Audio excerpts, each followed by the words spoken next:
أشهد أن لا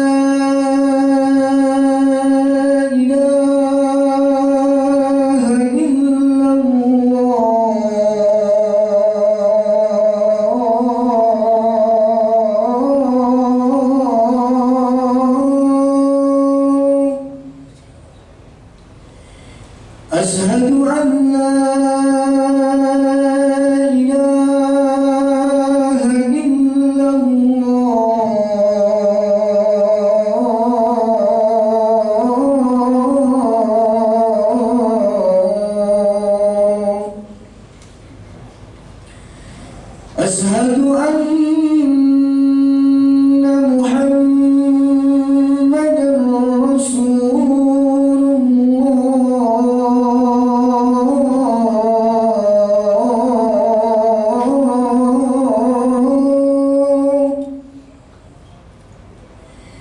أشهد أن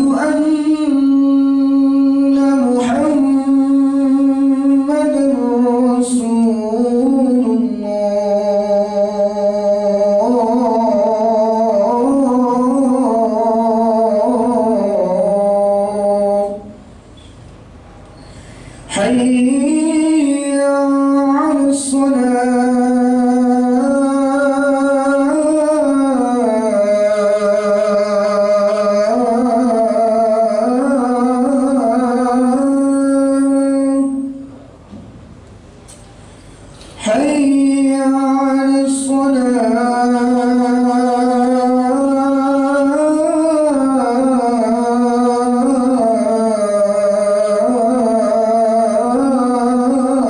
الله حي على حي على حي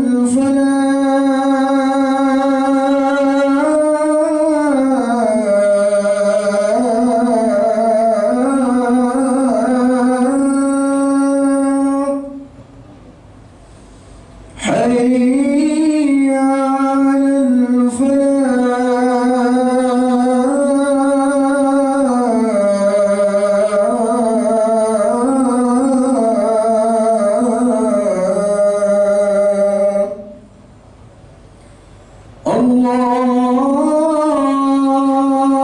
الله أكبر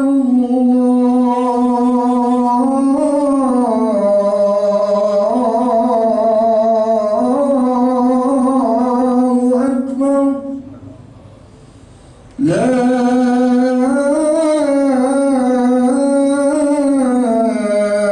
إله إلا الله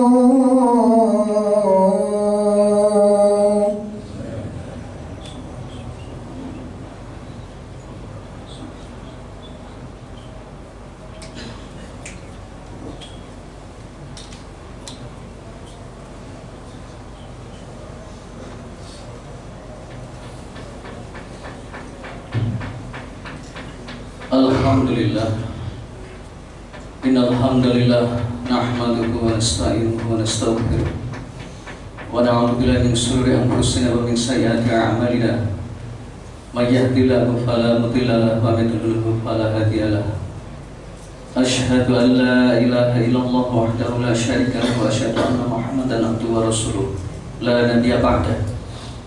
Allahumma shalli wa sallim wa barik ala Muhammad wa ala alihi wa sahbihi ajma'in, amma ba'du.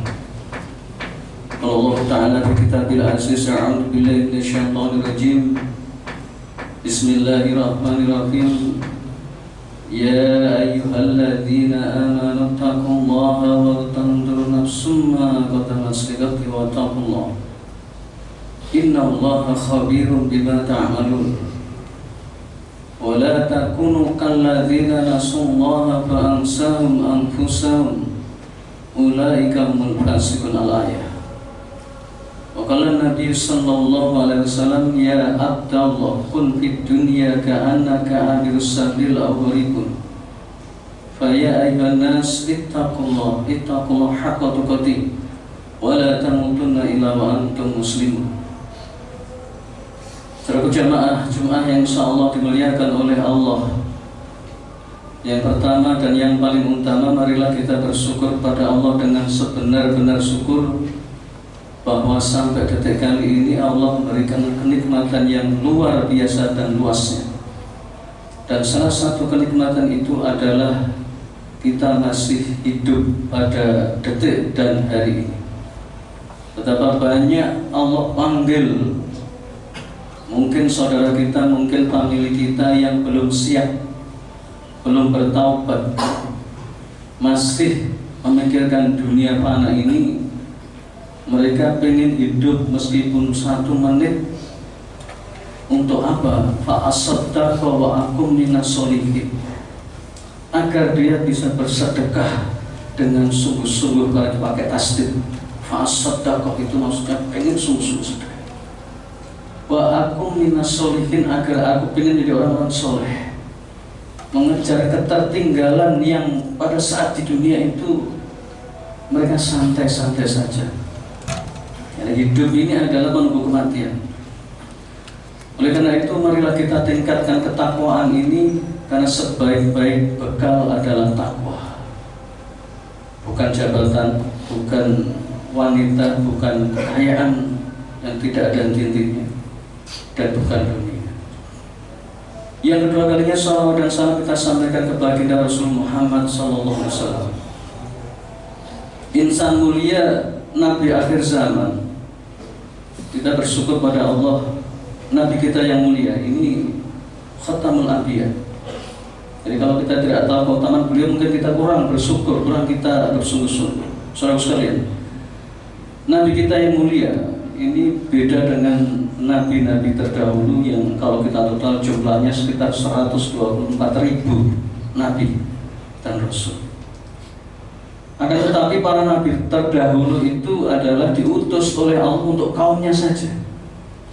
Kaum mungkin Arab, mungkin Bani Israel, mungkin Mesir, mungkin ini.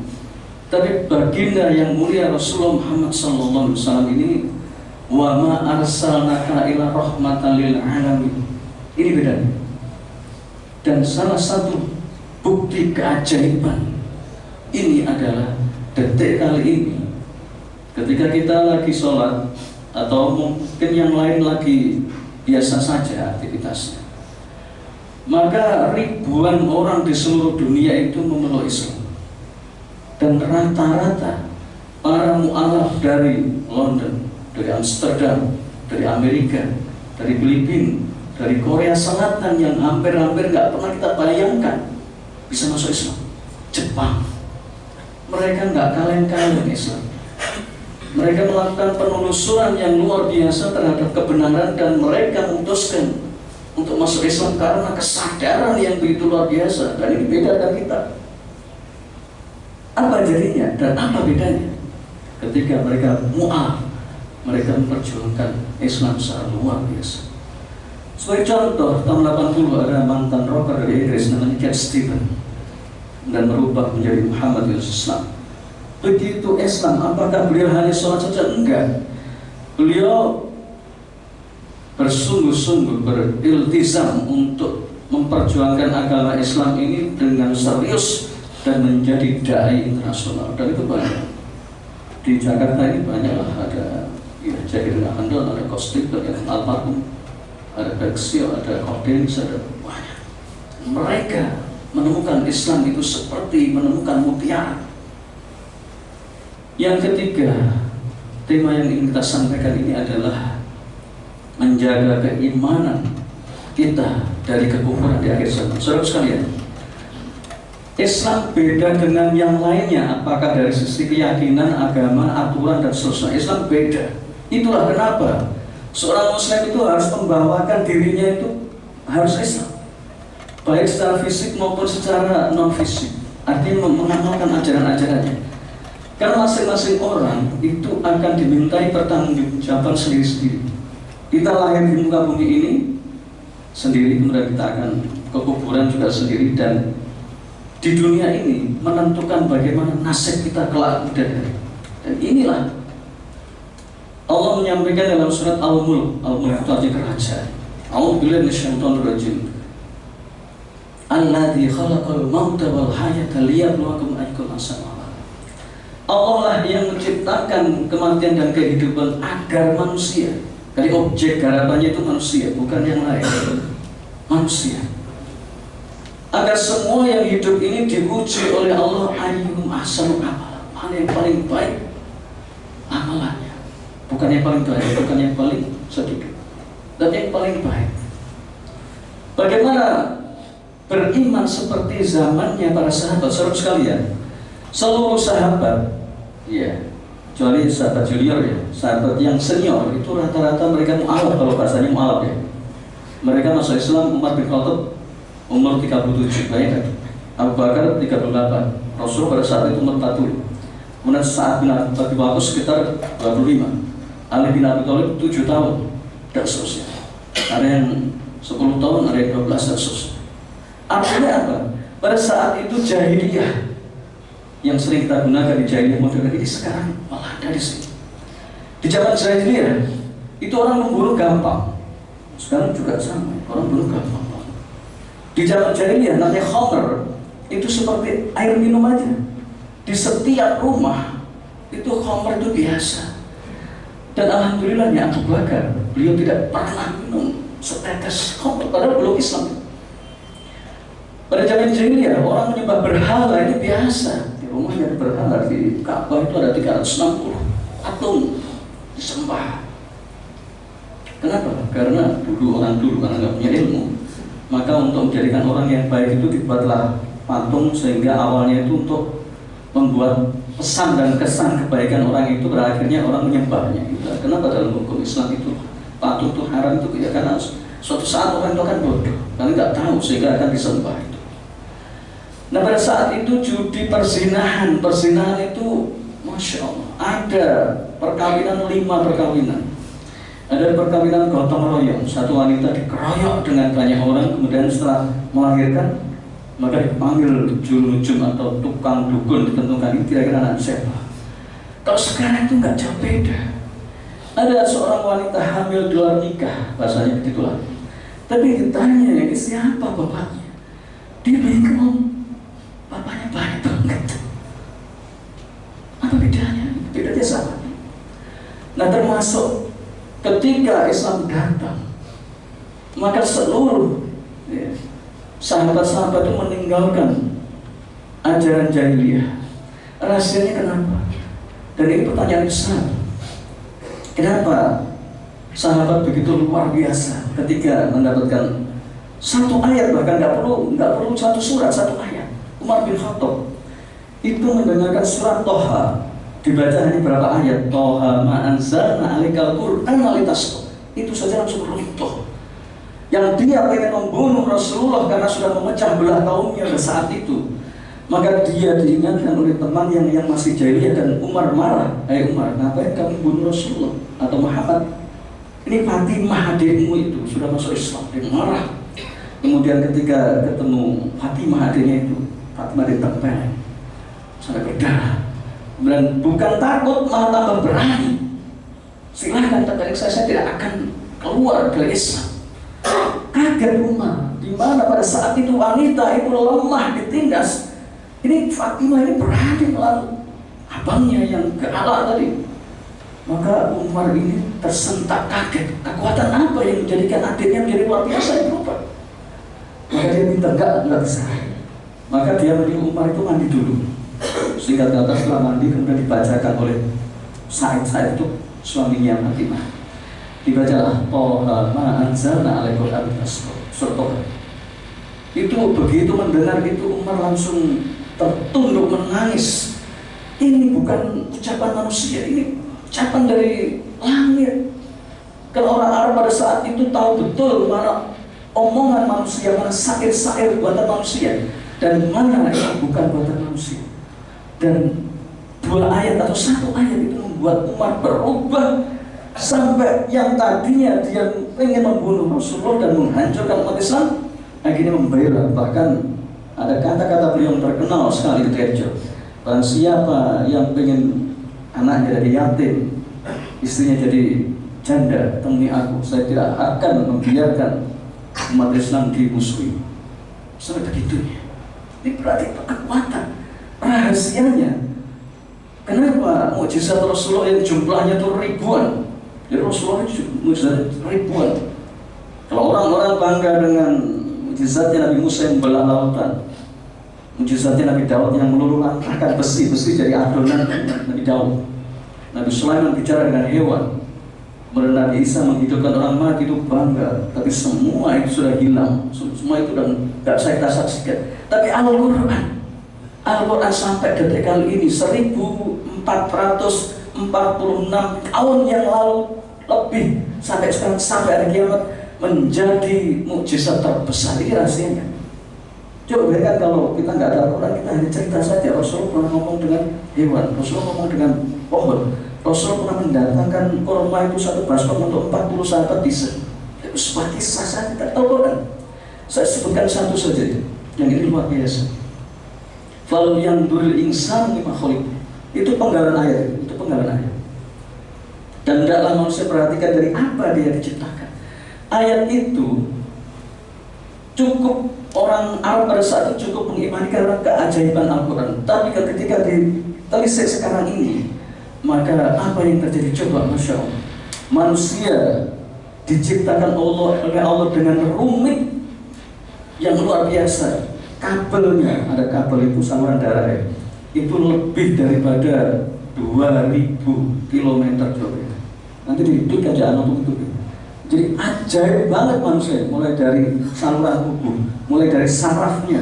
Itu otak kita, kalau benda itu namanya otak, kalau prosesnya namanya akal. Jadi benda, makanya kita ditunjuk akal mana, nggak bisa kita tunjuk, tapi otak itu mana?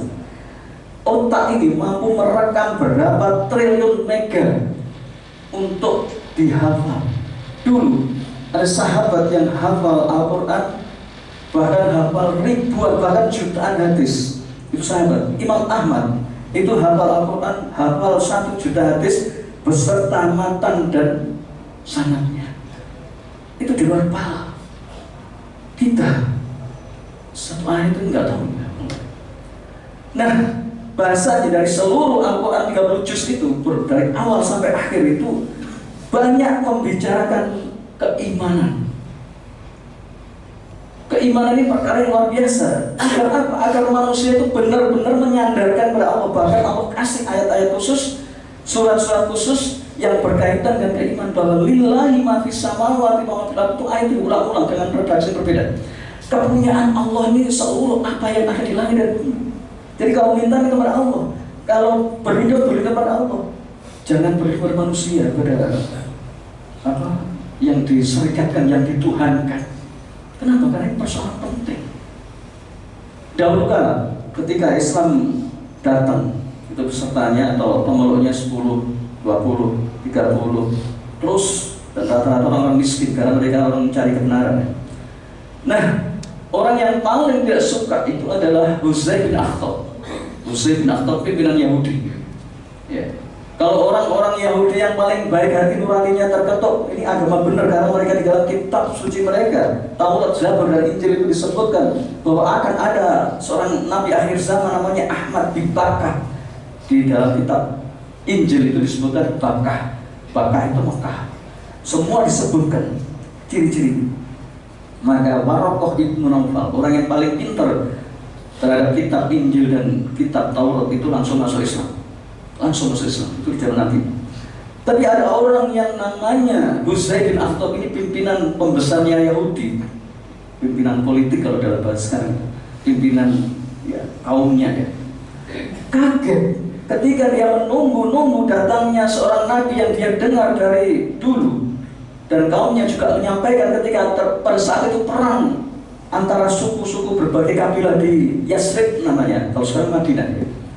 Itu orang-orang Yahudi akan selalu mengingatkan, wahai kabilah-kabilah Arab, suku-suku Arab, akan datang seorang nabi akhir zaman yang akan kami bela dan dia akan menjadi pemenang. Itu sudah disebutkan.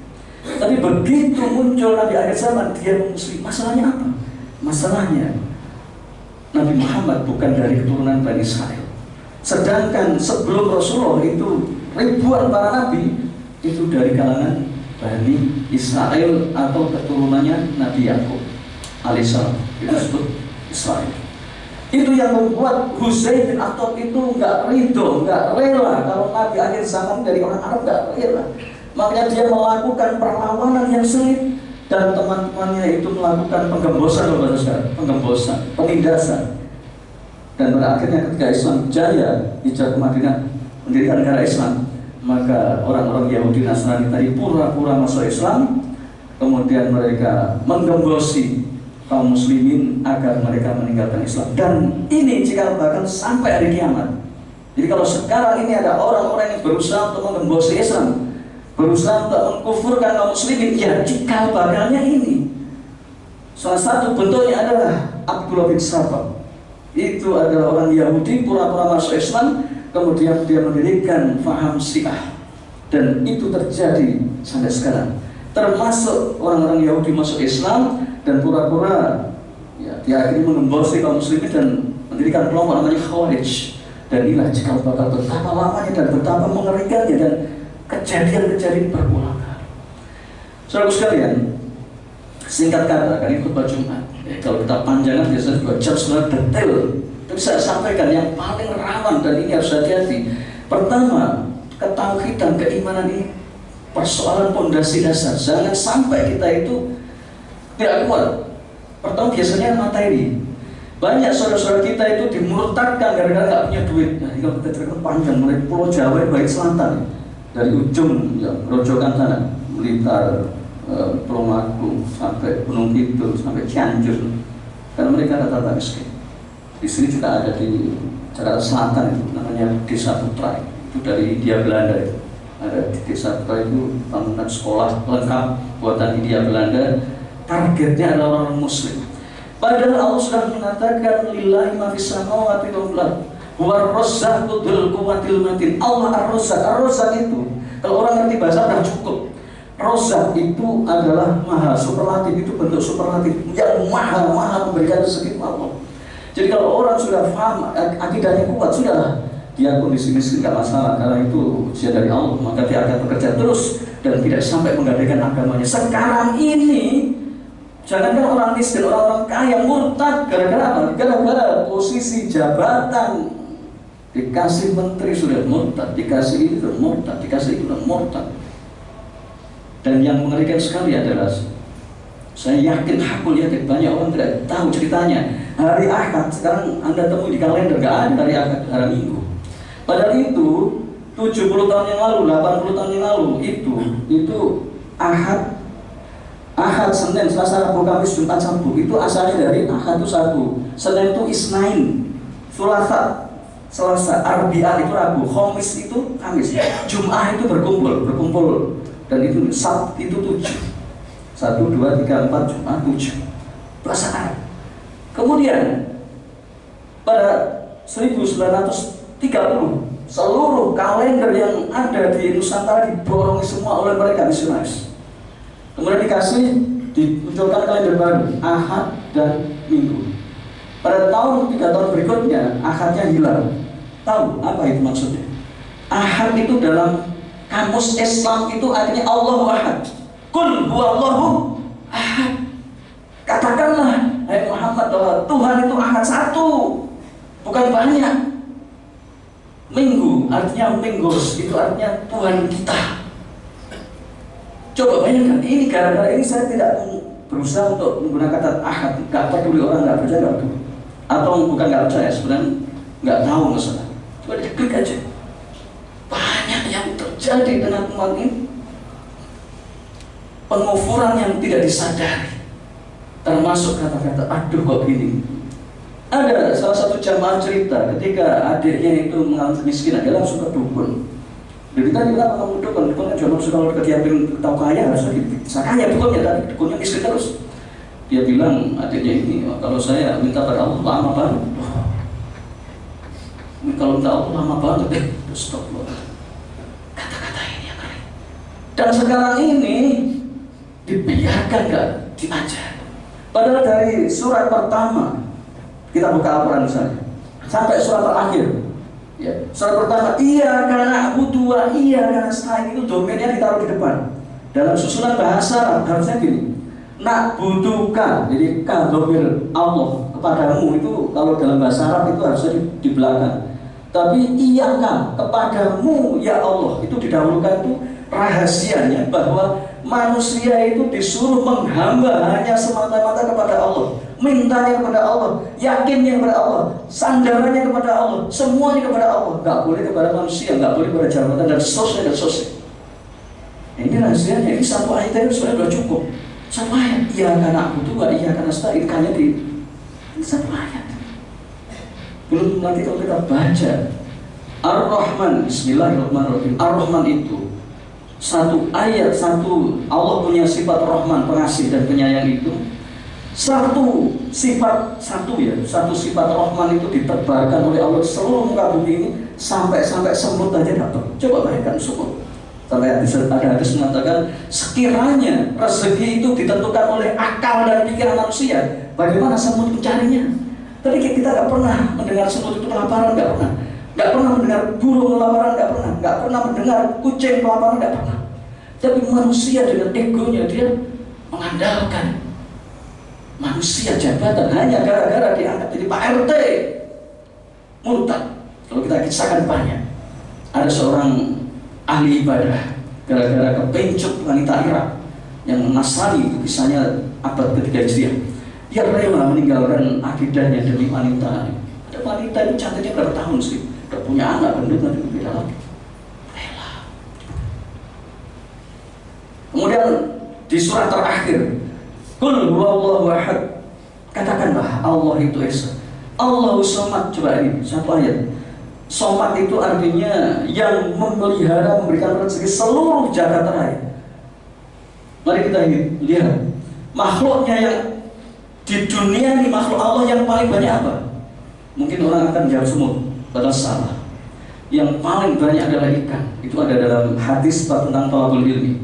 Ketika orang mencari ilmu agama akan didoakan seluruh ikan-ikan, berarti ikan itu paling banyak karena jumlah laut itu lebih besar daripada jumlah daratan. Jadi ikan itu makhluk Allah yang paling banyak di dunia.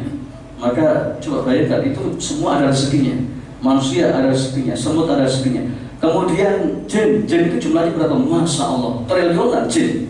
Dan malaikat berapa? Kalau ingin tahu jumlah malaikat, ada sebuah hadis mengatakan gini. Ada satu hari di Sidratul Muntaha, ada 70.000 malaikat masuk satu hari 70.000 malaikat masuk dan nggak pernah keluar di gedung Sidratul Muntaha atau di Baitul Ma'mur lah. Kemudian malaikat itu berzikir terus sampai hari kiamat. Dari satu hari itu 70.000, mulai dari tahun penciptaan ini sampai hari kiamat.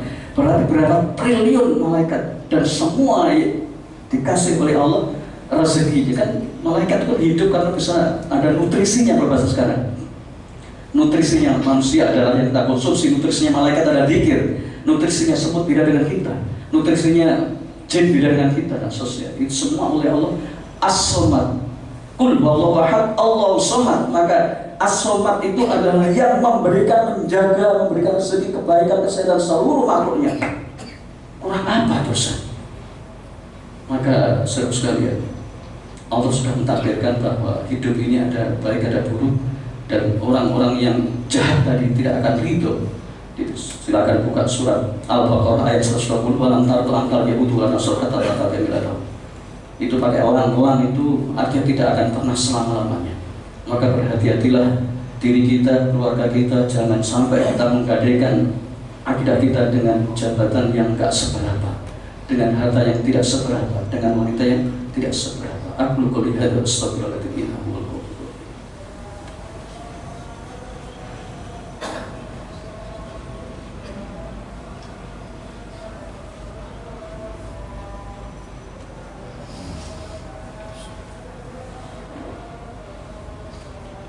Alhamdulillah hadana li hadza ma kunna linahtadiya laula an hadana Allah. Asyhadu an la ilaha illallah wahdahu la syarika lahu wa asyhadu anna Muhammadan abduhu wa rasuluhu la nabiyya ba'da. Inna Allaha wa malaikatahu yusholluna 'alan nabi ya ayyuhalladzina amanu shallu 'alaihi wa sallimu taslima. Jemaah sekalian, pada khutbah yang kedua ini kita simpulkan yang pertama, marilah kita bersungguh-sungguh mengkaji Al-Qur'an. Karena Al-Qur'an ini Masya Allah, ya Allah. Ada satu sahabat yang pernah menyampaikan, sekiranya orang tahu tentang keutamaan Al-Quran, meski dia tidak akan meninggalkan membaca Al-Quran. Kalau kita malas baca Quran, kalau kita malas mengkaji Al-Quran, kalau kita malas, maka berarti ada setan di dalam diri kita, dan setan ini bekerja 24 jam lewat peredaran darah. Yang kedua, saudara sekalian, serangan-serangan dari musuh-musuh Islam begitu banyak, dari terkecil sampai yang terbesar. Salah satunya adalah mereka membuat Islamophobia. Tadi penggantian hari Ahad menjadi Minggu, atau misalnya kita nggak pernah kepikiran ketika orang terdakwa ya di pengadilan, kenapa kok pakai kopiah, kenapa pakai kerudung? Itu kan nggak ngerti kan kita. Itu dikesankan bahwa seolah-olah pelaku kriminal itu adalah orang Islam. Sedih, sedih. Pokoknya terakhir, mari kita berjuang membela agama Allah dengan kemampuan kita, dengan harta kita, dengan jiwa kita, dengan apapun kita miliki, dengan ilmu, agar Allah menjadikan kita semua menjadi hamba-hamba yang soleh, dan kita dikumpulkan bersama para salafus sholihin, bersama Abu Bakar, Umar, Rasulullah, dan kita mohon pada Allah terus menerus hingga akhirnya kita menjadi orang husnul khatimah, alul khair wa alul siyam. Amin ya rabbal alamin. Bismillahirrahmanirrahim. Allahumma shalli wa sallim wa barik ala Muhammad wa ala ali sayyidina Muhammad walhamdulillahirabbil alamin. Allahumma ighfiril muslimin wal muslimat wal mu'minin wal mu'minat al ahya'i minhum wal amwat. Rabbana la tuzigh qulubana ba'da idh hadaytana wa hab lana min ladunka rahmah innaka antal wahhab. Allahumma ja'alna wa auladana wa dzurriyyatina wa 'ailatina wa hadil jamaah Masjid Al-Ikhlas bijamikas min ahlil khair, min ahlil ibadah, min ahli siyam, min ahlil qiyam, min ahlil Quran, wa min ahlil jannatul firdaus. Rabbana atina fid dunya hasanah wa fil akhirati hasanah wa qina adzabannar. Subhana rabbika rabbil izzati amma yasifun, wassalamun alal mursalin walhamdulillahi rabbil alamin. Ibadallah, innallaha ya'muru bil adli wal ihsan wa ita'i dzil qurba wa yanha 'anil fahsya'i wal munkar wal baghi ya'idukum la'allakum tadhakkarun wa la dzikrullahi akbar. Aqimus shalah. الله أكبر الله أكبر أشهد أن لا إله إلا الله أشهد أن محمدا رسول الله حي على الصلاة حي على الفلاح قد قامت الصلاة قد قامت الصلاة الله أكبر الله أكبر لا إله إلا الله.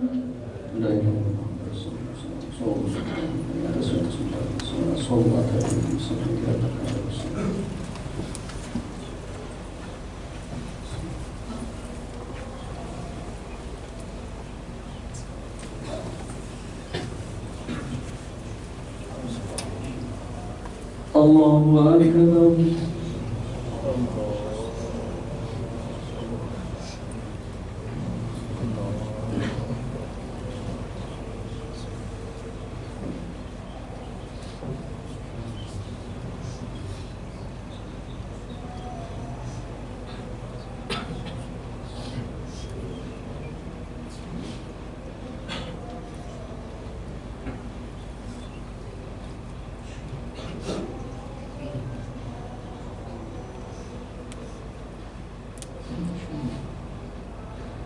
Bismillahirrahmanirrahim.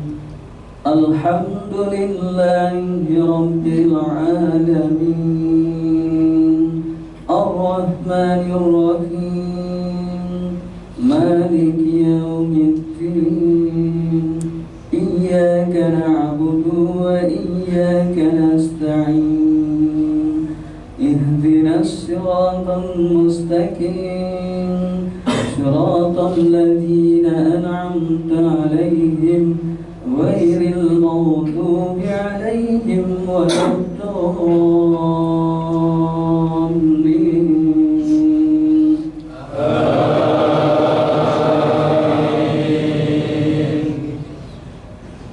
الرحمن علم القرآن خلق الإنسان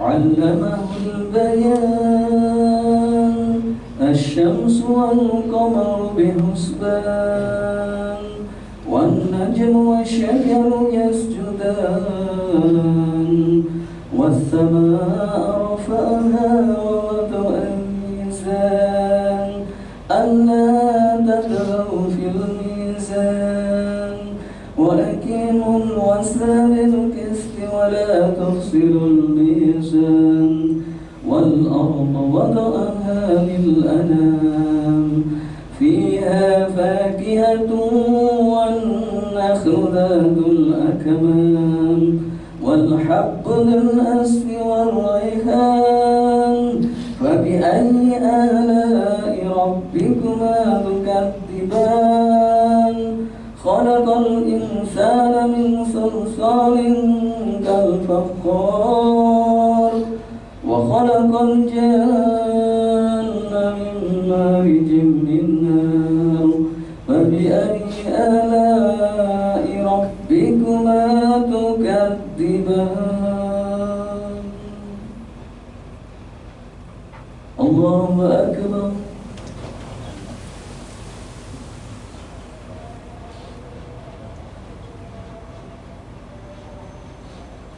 سمع الله لمن حمده الله أكبر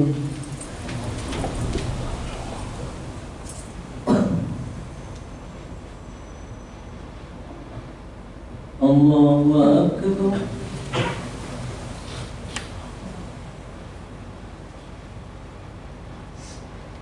الله أكبر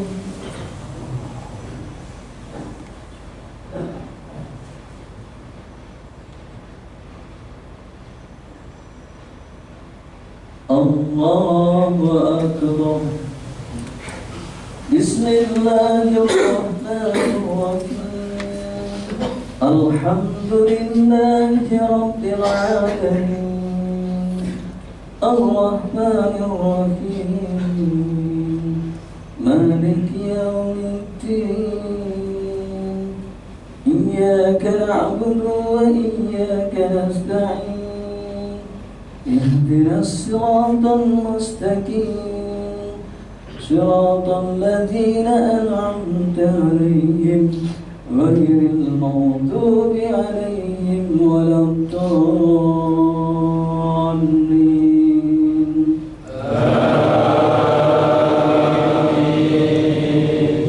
يا أيها الذين آمنوا اتقوا الله ولتنظر نفس ما قدمت لغد واتقوا الله إن الله خبير بما تعملون ولا تكونوا كالذين نسوا الله فأنساهم أنفسهم أولئك هم الفاسقون لا يستوي أصحاب النار وأصحاب الجنة أصحاب الجنة هم الفائزون لو أنزلنا هذا القرآن على جبل لرأيته خاشعا متصدعا من خشية الله وتلك الأمثال نضربها للناس لعلهم يتفكرون الله أكبر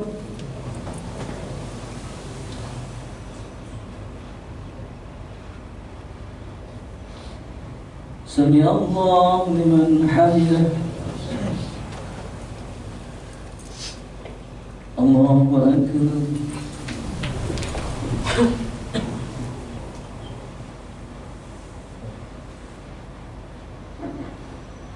الله أكبر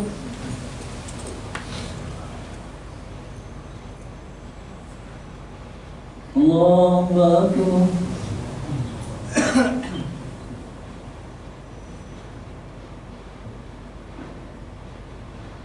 الله أكبر